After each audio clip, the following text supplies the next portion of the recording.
अधीन होती है और पुत्री का विवाह करना ये पिता का कर्म है। विचार करना। तो सीता की सखियों को जाकर के जनक को बताना चाहिए कि ये वर ठीक है और ये इसी के साथ विवाह सीता का करना चाहिए। तो क्या सखियों ने बताया? नहीं बताया। अब पीठ पीछे वो कह रही है, जनक को सुनाई नहीं दे रहा। समझो, जब तक पिता को नहीं मालूम पड़ेगा तब तक पिता कोई निर्णय लेने वाला नहीं है। तो ये सखियां जो कह रही हैं ये पीठ पीछे कह रही हैं। विचार करो, तो पीठ पीछे कोई निंदा करे, पीठ पीछे कोई बुराई करे तो उस बुराई को क्या माना जाएगा? निंदक नियरे राखिए आंगन कुटी छवा। सोचो, अगर सामने से हो तो ठीक, अब पीठ पीछे है तो उसको क्या कहोगे? हितैषी? वो हितैषी नहीं है। देखो, सामने तुम्हारी बुराई करे, विचार करना, वो तुम्हारा हितैषी है, पर तुम्हारे सामने तुम्हारी प्रशंसा करे और पीठ पीछे तुम्हारी बुराई करे, अर्थात वो तुम्हारा विरोधी है, उसको विरोधी ही माना जाएगा। अर्थात ये विरोध कर रही है, ठीक है, इसको विरोध माना जाएगा, प्रशंसा नहीं माना जाएगा। दूसरा, तुमने कहा कि साधुओं ने उसको देखा था। देखो, साधुओं ने देखा था, पर साधुओं का जो निर्णय है क्या वो राजा मानेगा? नहीं मानेगा। इसलिए नहीं मानेगा क्योंकि बाल हट, राजहट, स्त्रिया हट, ये तीन हट होते हैं। यदि नारी हट करेगी तो उसका पति हारेगा, पुत्र हट करेगा तो माता हारेगी। विचार करना। और यदि राजा हट करेगा तो सारी समाज उससे हारेगी। ये राजहट का कारण है। राजा जब हट करता है, चाहे वो राजतंत्र का राजा हो चाहे लोकतंत्र का राजा हो, जो राजा निर्णय कर लेता है उस निर्णय के अनुसार प्रजा को चलना पड़ता है। विचार करना, क्योंकि प्रजा राजा के अधीन होती है, प्रजा अपना निर्णय नहीं ले सकती है, राजा का निश्चय ये निर्णय है। और राजहट के कारण ये धनुष तोड़ा गया है। विचार करो, ऐसा अगर कुछ होना होता तो राजा ने अपना पेड़ छोड़ दिया होता, लेकिन उसने नहीं छोड़ा। उसने कहा कि जब तक धनुष नहीं टूटेगा तब तक सीता का विवाह होने वाला नहीं है। उसने कहा है, कहा यह लाभ न भावा और काहु न शंकर चाप चढ़ावा। अब जन को माखे भटमानी और वीर विहीन मही में जानी। तजहु आस निज निज गृह जाऊ और लिखा न विधि वैदे। सीधी बात, ज्यादा घुमाने की जरूरत नहीं है, जब राजा का ही निर्णय है। और देखिए, अगर ये निर्णय अच्छा होता, विचार करना, तो माखे लखन कुटिल भाई भम है। अगर तुम बड़ाई करोगे तो भी फंदा तुम्हारे गले में पड़ रहा है। हाँ, फंदा इसलिए गले में पड़ रहा है क्योंकि राजा जनक का विरोध परशुराम ने नहीं किया, पहले लक्ष्मण ने ही किया। माखे लखन कुटिल भाई भम है, लखन सकोप बचन जब बोले जगमगाही में दिग्गज डोले। विचार करना, कही यह जनक जस अनुचित वाणी, अर्थात राजा की वाणी लक्ष्मण की दृष्टि में अनुचित है, उचित नहीं है। तो उचित, अगर उचित है तो तुम हितैषी हो, और अगर अनुचित है तो विरोधी हो। अनुचित उचित विचार तज ते पालई। हाँ, उचित और अनुचित का विचार करना चाहिए, और बिना विचारे जो करे सो पाछे पछताए। तो इसका अर्थ ये निकल के आया है कि उचित की अनुचित किए विचारू और धर्म जाए सिर पातक भारू। तो उचित और अनुचित का विचार वहां नहीं किया जाता है जहां पर धर्म सामने खड़ा हो। विचार करना, और यहाँ तो धर्म के साथ खिलवाड़ हो रहा है। माने शंकर का धनुष तोड़ा गया। देखो, शंकर का मंदिर तोड़ा जाए, शंकर का डमरू तोड़ा जाए, शंकर का त्रिशूल तोड़ा जाए, शंकर की मूर्ति तोड़ी जाए, तो इसको धर्म नहीं कहा जाएगा, इसको अधर्म कहा जाएगा। सनातन धर्म में चोट करना अर्थात आस्था में चोट करना, विश्वास में चोट करना, श्रद्धा में चोट करना, ये पाप है। ये मंदिर बना है, अब इसको कोई तोड़ने लगे तो क्या उसको कोई धर्मात्मा कहेगा क्या? लो भाई, ये हनुमान जी का मंदिर है, इसको कोई तोड़ने लगे तो क्या उसको तुम धर्मात्मा कहोगे क्या? उसको क्या महात्मा कहोगे क्या? उसको क्या तुम साधु कहोगे क्या? तो अर्थात धर्म में वार करने वाला वो अधर्मी माना जाता है, उसे धर्मी नहीं कहा जाता है। विचार करना, तुमने सती चरित्र पढ़ा, उसमें भी हमारा ध्यान गया। तुमने कहा कि माता सती ने जब सीता का भेष बनाया तो शंकर जी ने उस चरित्र को जान लिया। सती की सीता कर भेषा। देखो, जो व्यक्ति मना करने में ना माने, सुना, शंकर जी ने पहले मना किया था, सती ये राम परमात्मा है, समझो, लेकिन सती ने कहा मैं नहीं मानती। अब जरा समझो, तो जो नारी अपने पति की बात नहीं मानती है वो नारी क्या अपने पति को मानती है? सोचो, क्यों बताओ, मानती है? भाई जो नारी अपने पति की बातें न मानती हो वो पति को क्या मानेगी? सोचो, पत्नी पति की बात मानती है तो वो पत्नी पति को भी मानती है, और जो पत्नी पति को नहीं मानती है वो पत्नी की पति की बात भी नहीं मानती है। तो अर्थात पति की बात न मानना। शंकर जी ने कहा राम सो परमात्मा भवानी, अरे सती राम परमात्मा है, इनको मानो, इनको प्रणाम करो। उन्होंने कहा मैं प्रणाम नहीं करूंगी। समझो जरा, ये क्या है? अर्थात पति की बात न मानना। और जो नारी अपने पति की बात नहीं मानती है तो विनाश काले विपरीत बुद्धि। तो सीता का भेष बनाना अर्थात सती का विनाश होना। इसीलिए सती की सीता कर भेषा। परमात्मा की परीक्षा लेने गई और गई तो क्या सती उत्तीर्ण हुई? नहीं हुई, अनुत्तीर्ण हो गई। विचार करो, क्यों? क्योंकि फंदा पड़ गया। प्रभु जानक सब भी नहीं जनाए, वो जान गए कि ये मेरी पत्नी सीता नहीं है, ये सती है, ये भोलेनाथ की पत्नी है, अर्थात हमारी अम्मा है। तो इसलिए उन्होंने टोका, काहे माता जी क्या कर रही हो? समझो, और सीता के भेष में थी, फिर भी वो कह रहे हैं कि कहा माता जी यहाँ क्या कर रही हो? कैलाश वाले कहाँ है?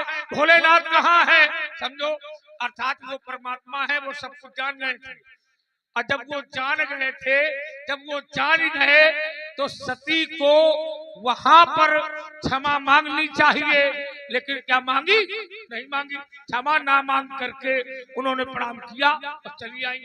अब प्रेरणा किसकी है उसमें? सती ने यदि झूठ बोला है तो उसमें प्रेरणा किसकी?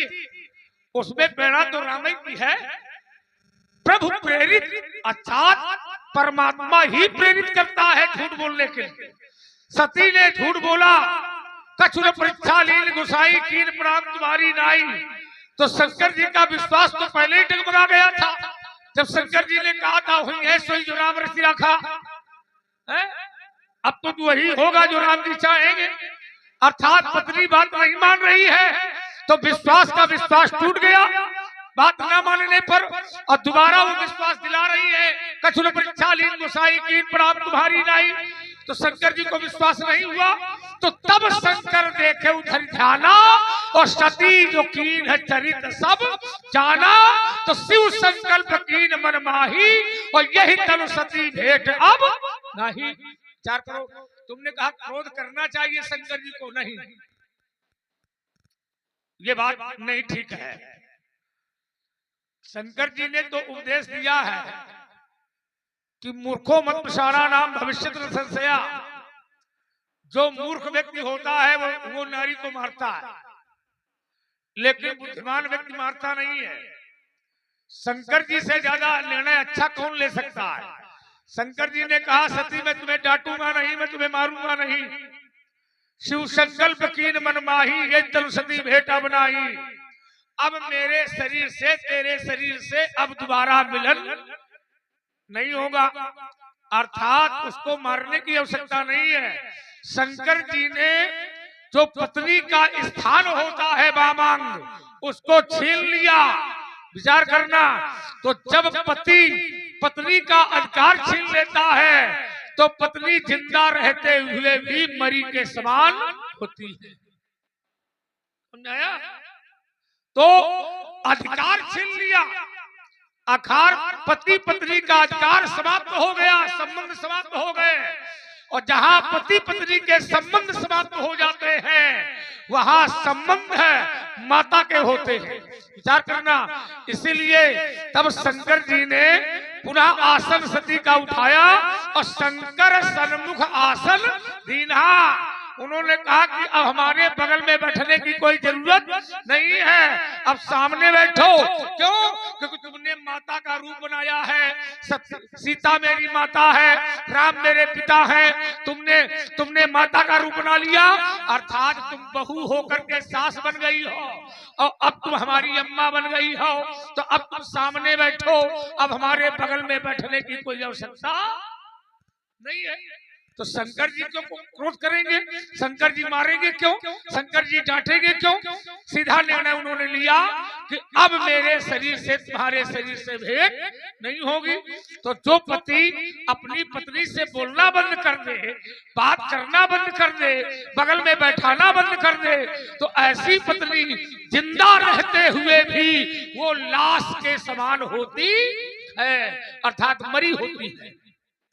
विचार करिए। चलिए आइए विचार करते हैं। विनाश है आगे, आइए विचार करते हैं। इसी में आपका जो ये तर्क रहा कि देखिए माता सती ने भगवान शंकर की बात नहीं मानी, तो भगवान शंकर क्रोध क्यों कर? हमने कहा क्रोध करना चाहिए भगवान शंकर को, लेकिन भगवान शंकर ने क्रोध नहीं किया। तो आपने कहा कि क्रोध क्यों करना चाहिए? नहीं करना चाहिए। उन्होंने अपनी पत्नी का त्याग कर दिया। उचित है भाई, इतने बहुत है एक पत्नी के लिए कि एक पति अगर अपनी पत्नी का त्याग कर दे, यही बहुत बड़ी बात हो जाती है। अच्छा ठीक है, अगर ये नियमावली अच्छी है आपके अनुसार, ये नियमावली ठीक है, क्रोध नहीं करना चाहिए पत्नी के ऊपर, तो फिर आपके पिताजी ने अपनी पत्नी के ऊपर क्रोध क्यों किया था? यानी आपकी माता जी के ऊपर आपके पिताजी ने क्रोध करके ये क्यों कहा था तुमसे कि जाओ अपनी महतारी का मार दो? क्यों भैया? दो बातें खड़ी होती हैं यहाँ पर। तर्क की बात है।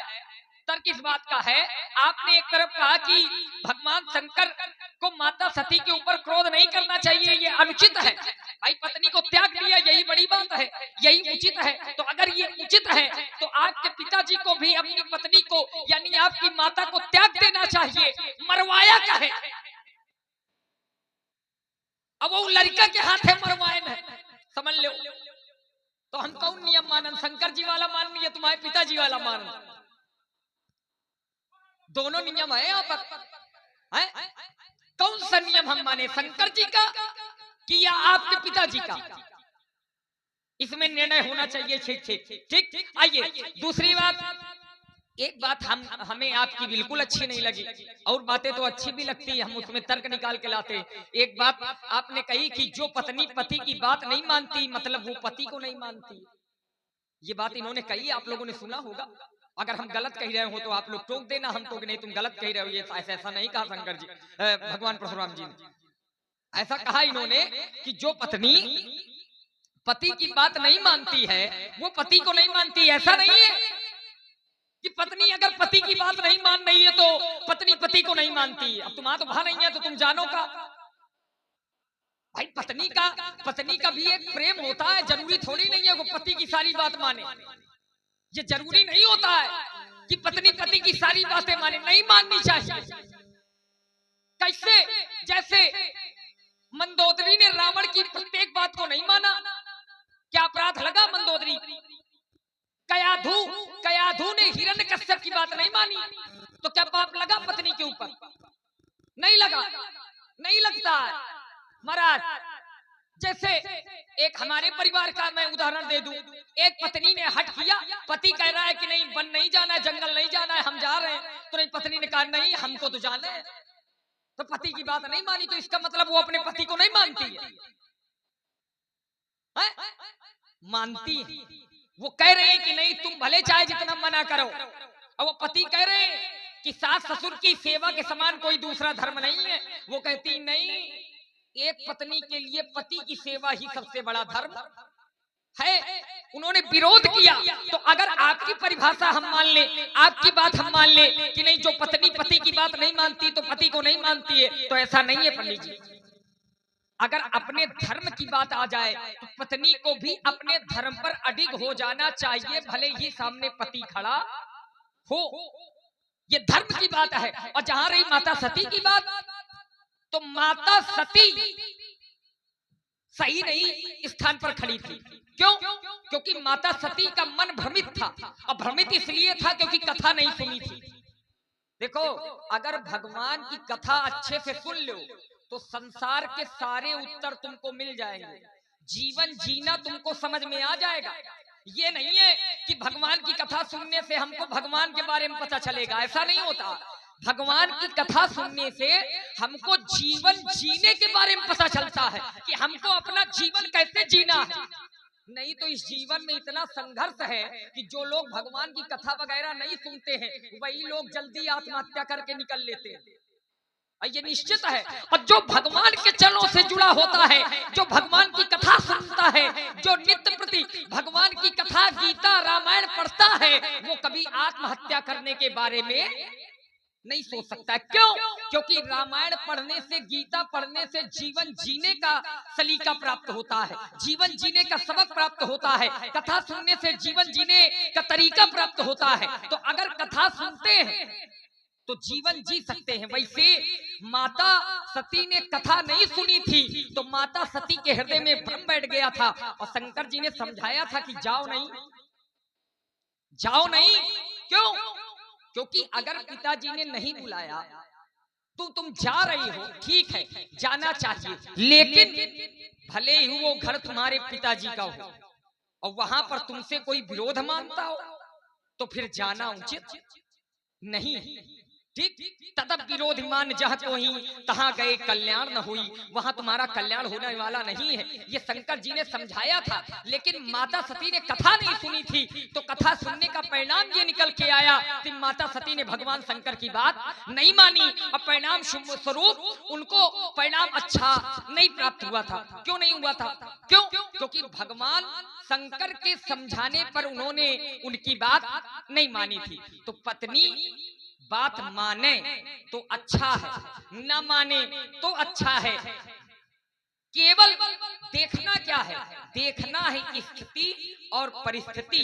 अगर स्थिति परिस्थिति उचित है तो फिर बात मानना या न मानना, ये न मानना और मानने पर ये निर्धारित नहीं होता कि क्या सही है। वो निर्धारित करती है स्थिति और धर्म और अधर्म। अगर सामने पिताजी हैं अब वो अधर्म करने के लिए कह रहे हैं तो फिर पिताजी की बात न मानने में कोई पाप लगने वाला नहीं है। इसमें चिंतन करिए। बोलो, थोड़ी थोड़ी बातें हम छोड़ रहे हैं। प्रश्न भी तुमने कर लिया और उत्तर भी तुमने कर लिया। अच्छा, उत्तर तुमने कर दिया हमारी बात का, इसमें उत्तर करने की जरूरत कहाँ रहेगी? कैसे? तुमने कहा कि परिस्थिति को देखिए, समय को देखिए, यह अधर्म के लिए अगर कोई प्रेरित कर रहा है तो बात नहीं मानना चाहिए। अर्थात रावण है अधर्मी और मंदोदरी है धर्मी। विचार करना, रावण को मंदोदरी समझा रही है कि ये भगवान है, भगवान, समझो जरा, लेकिन वो पापी रावण मानता नहीं है। तो धर्म का रूप कौन है? मंदोदरी। और अधर्म का रूप कौन है? रावण। अब ईमानदारी से बताओ, जो धर्म के विरोध में चलता है, भा भ्रष्ट आचारा भा संसारा, धर्म सुने नहीं काना। रावण धर्म को कान से सुनना नहीं चाहता। अब मंदोदरी धर्म के विषय में समझा रही है, तो जब वो सुनने नहीं चाहता है तो अब बात माने तो कैसे माने? अच्छा, यहाँ पर एक क्षण के लिए रोक सकते हैं आपको? रोक इसलिए रहे हैं, देखिए मंदोदरी धर्म के मार्ग पर चलने वाली नहीं थी। इस बात का मैं विरोध करूंगा आपको। क्यों? क्योंकि मंदोदरी ने कभी रावण को नहीं रोका। रावण ने बहुत धर्म किए लेकिन कभी मंदोदरी ने नहीं रोका कि नहीं तुम ब्राह्मण को न मारो, तुम गौओं को न मारो, तुम साधुओं को न मारो, कभी नहीं रोका। केवल मंदोदरी ने रोका किसके लिए? जब सीता को न मारो। केवल वहां पर मारा। क्यों? क्योंकि एक नारी के पीड़ा को एक नारी समझ सकती है। और देखो, मंदोदरी को धर्माचारी इसलिए नहीं कह सकते हैं क्योंकि मंदोदरी थी मैदानों की पुत्री, मैं तनिया कह नीत बुझावा, लेकिन वो नीत को जानती थी। ठीक है, नीत को जानती थी, लेकिन नीत जानने वाले को ये नहीं कहा जा सकता वो धर्माचारी है। हाँ, मंदोदरी ने समझाया, हम आपकी बात स्वीकार करते हैं। मंदोदरी ने रावण को समझाया कि नहीं, आप जिनके साथ विरोध कर रहे हैं ये साधारण नहीं है, वो भगवान है। अच्छा, मंदोदरी को कैसे पता था? एक बात मैं इसमें थोड़ी, तुमने कहा कि नारी ही नारी के दुख को जान सकती है, ये भी गलत है। कैसे? नारी न मोह नारी के रूपा। अच्छा, ये मोह की बात है, ये दुख में, जब दुख किसी के अंदर प्रकट होता है तो उससे लगाव होता है। लगाव माने मोह, मोह के कारण ही तो वो दुख जान सकती है। अर्थात जब दूसरे से प्रेम होगा तब उसके कष्ट को तुम समझोगे, और जब तुमको उससे लगाव नहीं है तो लेना देना नहीं है तो काहे का मोह, काहे का जो है तुमको कष्ट।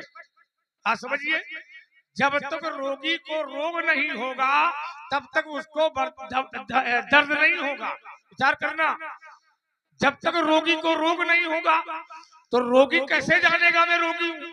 रोगी का रोग होगा, उसमें दर्द होगा, विचार करना, उसमें पीड़ा होगी, तब वो रोगी वैद्य के पास जाएगा। और यदि वो रोगी नहीं है तो फिर वैद्य के पास जाने की कोई आवश्यकता नहीं है। वो ये जो तुमने चिंतन दिया है, मैंने क्या कहा?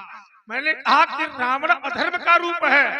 मंदोदरी समझाती है, जय ही बलि बांध साहस भुज मारा, सोई अवतारे उहरन मही भारा। अरे जब जब नाथ सुरन दुख पायऊ, नाना तनु धरि तुम्हि नसायऊ, मीन कमर सुकर नरहरि, अपामन परशुराम बपु धरी। ये भगवान है, लेकिन रावण मानता नहीं है। लेकिन क्या मंदोदरी रावण को नहीं मानती है? मानती है। क्यों मानती है?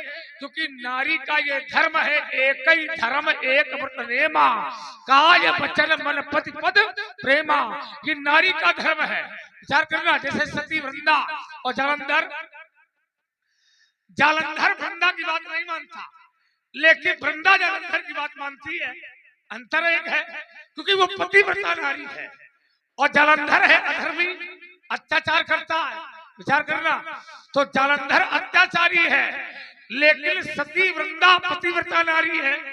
अब विचार करना, लेकिन जालंधर उस पतिव्रता नारी की आड़ में अधर्म करता है। विचार करना, तो पतिव्रता नारी की आड़ में वो अधर्म करता है जालंधर। अब भगवान ने सोचा कि जालंधर मारा कैसे जाएगा, तो जालंधर को तब मारा जाएगा जब पतिव्रता नारी का पतिव्रत धर्म नष्ट किया जाएगा। और जब तक पतिव्रता नारी का पतिव्रत धर्म नहीं नष्ट किया जाएगा तब तक जालंधर मारा नहीं जाएगा। तो पतिव्रता नारी का धर्म नष्ट किया भगवान ने, इसके बाद अधर्मी को मारा भगवान ने, फिर दोबारा धर्म की स्थापना की भगवान ने। तो भगवान ये कर सकता है, भगवान जिसको बनाता है उसको बिगाड़ता भी है और बिगाड़ करके भी बना देता है। अर्थात तुमको पैदा भी करता है और मारता है और दोबारा फिर पैदा कर सकता है, तो वो कर सकता है। इसलिए समर्थ का नहीं दोष गुसाई और रवि पावक सुरसर की नाई, तो सामर्थ्यवान का दोष नहीं है। और देखिए, तुमने एक आरोप हमारे ऊपर लगाया, तुमने कहा कि माता जी ने अपराध किया था तो पिताजी ने काहे मरवा दिया। समझना, देखिए, जैसा अपराध होता है वैसा ही दंड होता है। विचार करना, जैसा अपराध होता है वैसा ही दंड होता है। हमारे पिता ने दंड दिया नहीं है माता जी ना, करवाया है। परशुराम पितु आज्ञा राखी, पिताजी ने हमें आदेश दिया कि माता का सिर छेदन करो, तो हमने परस को उठाया और माता का सिर काट दिया। अच्छा, अपराध होता है दृश्य से, स्त्री की सबसे बड़ी आपराधिक संख्या होती है नेत्र से। विचार करना, पर पुरुष का दर्शन होना ही नारी का अपराध है। विचार करना, और मेरी माता ने जब नदी में जल लेने गई थी तो वहां पर गंधर्व, विचार करना, गंधर्व स्नान कर रहा था और माता जी ने उसे देख लिया। इतना अपराध माता का हुआ और पिता ने आदेश दिया और मैंने माता का सर काट दिया। तो माता का सर काटा तो जो नारी पर पुरुष का दर्शन कर लेती है अर्थात वो अपराध करती है और अपराध करने के पश्चात मेरे पिता ने कहा सर काट दो, मैंने काट दिया। अब मेरे पिता ने कहा वरदान मांगो, आशीर्वाद मांगो। तो मैंने कहा कि जैसे मेरी माता पहले जिंदा थी उसी जिंदा हो जाए। तो मेरी माता जिंदा हो गई। तो जो अपराध रूपी रूप था मैंने काट दिया और पुनः दोबारा मैंने माता को जिंदा करवा लिया। तो अर्थात माता तो जिंदा है, माता तो नहीं मरी, लेकिन माता का अपराध मर गया, अपराध समाप्त हो गया। अर्थात हमारे शरीर में कोई रोग है, रोग जैसे जैसे विकास माने होता है फोड़ा, फोड़ा सुना है ना, फोड़ा। अब वो यदि शरीर में हो जाए तो शरीर में जिस स्थान पर वो है तो वैद्य उसी स्थान पर चीरा लगाएगा। विचार करना, वही तो काटेगा कि गला काट देगा, नहीं करेगा। उस स्थान को जहां पर वो जहर है उस जहर को समाप्त करता है। अर्थात उस जहर को यदि नहीं समाप्त करेगा तो वो सारे शरीर को जो है चोट पहुंचा रहा है, अर्थात घात पहुंचा रहा है। तो परशुराम ने सर के ऊपर काटा, नीचे नहीं काटा, सर ऊपर काटा। अर्थात मेरी माता ने अपने नेत्रों से ये कार्य किया था, इसलिए सर से। और देखिए इसमें चिंतन छोटा सा दे दूं, परशुराम मारने का अधिकारी है और अधिकार इसलिए है कि चाहे परशुराम हो, चाहे वो शंकर जी हो, चाहे वो ब्रह्मा जी हो, चाहे वो विष्णु जी हो। इसलिए लोग कह देते हैं कि परशुराम का चरित्र सुना जा सकता है लेकिन उसको जीवन में उतारा नहीं जा सकता। शंकर जी ने अपने पुत्र गणेश का सर काट दिया तो शंकर जी ने उस अपराध को समाप्त कर दिया जो गणेश ने किया था, अपराध को समाप्त किया। अर्थात जिस मुख से शंकर जी को अंदर जाने से गणेश ने रोका था उसी शीश को शंकर जी ने काट दिया। विचार करना, ये गणेश का अपराध था क्योंकि शंकर जी को जाने से रोका। लेकिन जब वही माता जी आ गई, माता जी नाराज होने लगी तो शंकर जी ने उसी मुख को माने हाथी के मुख को दोबारा जोड़ दिया। तो अर्थात जिस मुख ने अपराध किया था उसको समाप्त कर दिया और दूसरा मुंह लगा दिया। तो गणेश मरे थोड़ी, जिंदा है, लेकिन अपराध रूपी जो मुख है वो समाप्त हो गया। विचार करना, तो ये हो सकता है, ये हो सकता है कि व्यक्ति मारा जाए और जिंदा कर दिया जाए। अगर ऐसा कोई प्रमाण हो कि धनुष से टूटा है, अब तोड़ने वाले ने धनुष को तोड़ा है, विचार करना, अब परशुराम उसका विरोध कर रहा है कि धनुष तोड़ा गया है, तो परशुराम को संतोष दिलाने के लिए यदि धनुष को जोड़ दिया जाए, समझो, तो जैसे टूटा था वैसे तो हमें जोड़ के दे दो, हमारा तुम्हारा झगड़ा यही से समाप्त। और हमें इतना मालूम है कि तुम तोड़ सकते हो लेकिन जोड़ नहीं सकते हो। परशुराम काट सकता है, मार सकता है, जिंदा भी कर सकता है, लेकिन तुम काट सकते हो, मार सकते हो, लेकिन जिंदा नहीं कर सकते हो। इतना ही परशुराम और लक्ष्मण में अंतर है। ये बात फिर आपने बढ़ा दी, लंबी कर दी आपने वार्ता। हमने प्रयास किया था कि वार्ता छोटी हो जाए थोड़ा, आपने फिर उसको बढ़ा दिया। आइए, जहां से आपने अपने कथोपकथन को विश्राम दिया, मैं वहीं से प्रारंभ कर रहा हूँ। आपने कहा कि परशुराम मार सकते हैं, काट सकते हैं, तो जोड़ भी सकते हैं, लेकिन तुम मार सकते हो, काट सकते हो, लेकिन जोड़ नहीं सकते हो। चलो हम आपकी बात माने ले रहे हैं कि आप मार सकते हो, आप तोड़ सकते हो, काट सकते हो, फिर जीवित कर सकते हो। अगर आप इतना सब कर सकते हो तो फिर धनुष के पीछे इतना बवाल मचाने की कोई आवश्यकता नहीं थी। धनुष को उठाओ, जोड़ो और लेके निकल लो।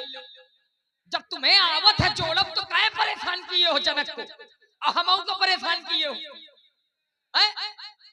भाई तुम्हें अगर जोड़ना आता है, तुम्हें जिंदा करना आता है, तो फिर कहे जनक से पूछ रहे हो कि किसने तोड़ा है, बुलाओ सामने लाओ।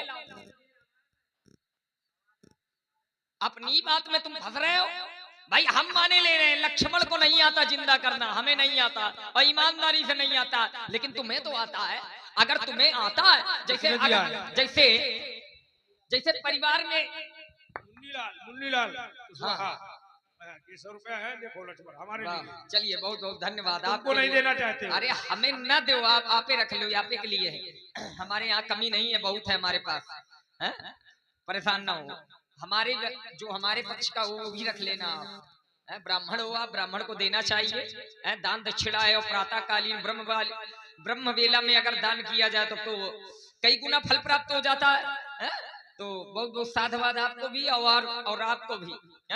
आइए, जोड़ने की बात रही, लक्ष्मण नहीं जोड़ सकता है, उसका कारण है क्योंकि हमारे पास वो विद्या नहीं है। जैसे अगर परिवार में कोई व्यक्ति रोगी हो, आपने रोगी के कई प्रमाण दिए, हम कहते हैं अगर परिवार में कोई व्यक्ति रोगी हो, उसके अंदर रोग हो, अब परिवार में ही कोई वैद्य हो और वो बेचारा परिवार वाला कहीं दूसरी जगह वैद्यकी कराते फिर रहा हो, अपने बीमारी को दूर करने के लिए प्रयास कर रहा हो, अब परिवार वाला कुछ न करे, तो इसका मतलब कि कहीं ना कहीं से विरोध है कि नहीं है?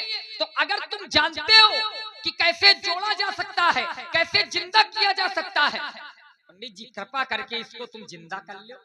अब महाराज एक उठाओ, अब महेंद्रगढ़ निकल लो। ये कैसे हो सकता है? यहाँ न मिलाओ नहीं, हमें दिखाओ नहीं, हमें हमारी आखिर में न तुम दिखाओ। दूसरी बात, आइए एक नारियों की चर्चा चल रही थी कि भाई पतिव्रत नारी कैसी होती है। आपने कहा कि नारी की आड़ में जालंधर अधर्म कर रहा था।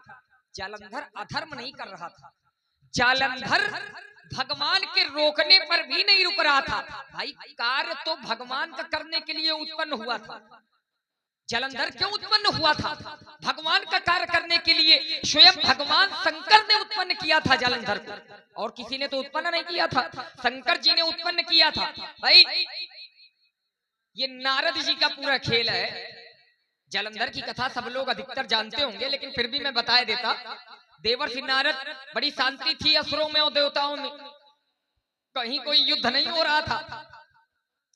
तो नारद जी ने देखा कि कुछ किया जाए, बड़ी शांति है, तो पहले गए इंद्र के पास और इंद्र से कहा कि तुम्हारे पास 33 कोटि देवता हैं। तो देवराज ने कहा नहीं है, हमारे पास 33 कोटि देवताओं के मैं राजा हूँ। क्या तुम 33 कोटि के हो? और शंकर जी को 36 कोटि है, 36 कोटि असुरों का राजा बनाया गया है, उनको व्यवस्थित करने की जिम्मेदारी दी गई है। तो तुम तो छोटे हुए शंकर जी से।